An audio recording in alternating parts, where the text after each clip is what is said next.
Idea video প্রথম এবং দ্বিতীয় শ্রেণীর শিশুর মায়েদের জন্য। নমস্কার, আজকের মিটিংয়ে আপনাদের সকলকে স্বাগত।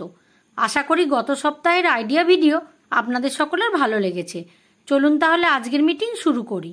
গত সপ্তাহের ভিডিওতে আমরা শিশুদের সাথে একটি মজাদার খেলা নিয়ে কথা বলেছিলাম।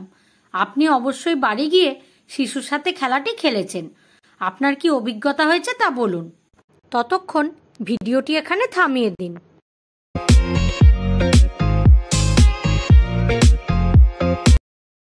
চলুন এবার আগের একটি কার্যকলাপ করি, যার নাম কিছু করে দেখি। মাটিতে 4টি বৃত্ত আঁকুন। প্রতিটি বৃত্তে একজন করে মা দাঁড়াবে। মাঝখানের বড় বৃত্তে 6টি পাথর রাখতে হবে। এবার লিডার মা 1, 2, 3 বললে প্রত্যেক মাকে দৌড়ে মাঝের বৃত্ত থেকে পাথর তুলে নিজের বৃত্তে রাখতে হবে। এইভাবে বেশি পাথর সংগ্রহ করতে হবে।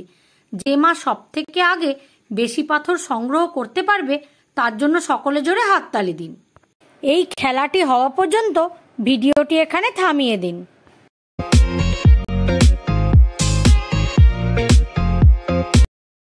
চলুন এবার আগের একটি কার্যকলাপ করি, যার নাম কিছু নতুন শিখি। বর্ষাকালে দূষিত জলের জন্য মানুষ প্রায়ই অসুস্থ হয়ে পড়ে। এই কারণেই বাড়িতে পানীয় জল পরিষ্কার করার জন্য বিভিন্ন এবং সহজ পদ্ধতি অবলম্বন করা হয়। চলুন এই পদ্ধতিগুলি জেনে নিই। জল ফোটানো।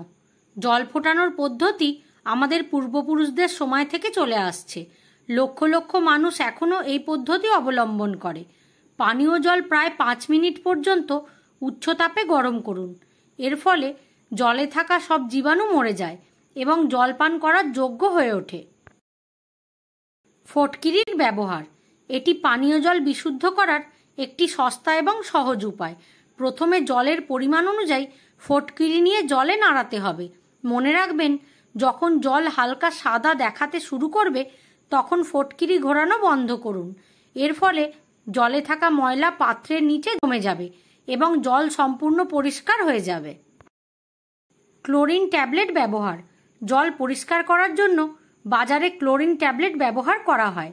মনে রাখবেন, ক্লোরিন ট্যাবলেট মেশানোর পর আধ ঘন্টা জল ব্যবহার করবেন না। আরও মেশিন। আজকাল কিছু বাড়িতে জল পরিষ্কার করার জন্য আরও মেশিন বসানো হচ্ছে, কিন্তু সাধারণ মানুষ জল পরিষ্কার করার জন্য আরও এর খরচা বহন করতে পারে না। এটি একটু ব্যয়বহুল সমাধান। বাড়িতে পানীয় জলের পাত্র ব্যবহার করার সময় এই বিষয়গুলি সর্বদা মাথায় রাখুন। প্রতিদিন পানীয় জলের পাত্র পরিষ্কারভাবে ধুয়ে নিন। জলের পাত্র সবসময় ঢেকে রাখুন। পান করার জন্য জল নেওয়ার সময় কখনো পাত্রে হাত ডুবিয়ে জল বার করবেন না, বরং জল বের করার জন্য একটি পরিষ্কার এবং লম্বা হাতলযুক্ত গ্লাস ব্যবহার করুন। এই ভিডিওটি দেখে আপনারা কি উপকৃত হতে পারেন? সকল মায়েরা নিজেদের মধ্যে দলে আলোচনা করুন।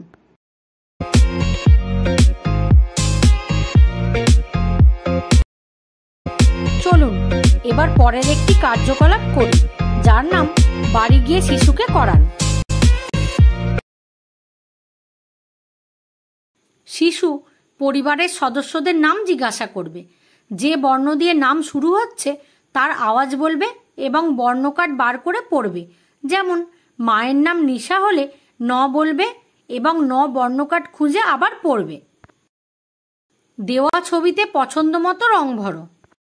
দেওয়া কার্যকলাপ এবং কর্মপত্রটি করে শিশুরা কি আনন্দ পেয়েছে? এই অভিজ্ঞতাটি আমাদের সাথে অবশ্যই শেয়ার করুন। এই সপ্তাহ থেকে আমরা মায়েদের দলকে কিছু মজার ধাঁধা, প্রশ্ন ইত্যাদি জিজ্ঞাসা করতে চলেছি। জিজ্ঞাসিত প্রশ্নগুলি দলে একসাথে সমাধান করুন এবং তার উত্তর হোয়াটসঅ্যাপ গ্রুপে অডিও, ভিডিও, ফটোর মাধ্যমে পাঠান। যে দল সব থেকে আগে উত্তর পাঠাবে তারা বিজয়ী হবে। আজকের মজাদার প্রশ্ন হলো, ছবিতে দেখানো ত্রিভুজ থেকে 3টি কাঠির জায়গা পরিবর্তন করে 3টি সমান ত্রিভুজ তৈরি করুন।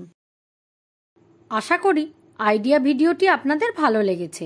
আজকের কার্যকলাপটি এখানেই শেষ করা হচ্ছে। এই ধরনের আরও নতুন নতুন কার্যকলাপ জানতে আগামী সপ্তাহে আমরা আবার একত্রিত হব।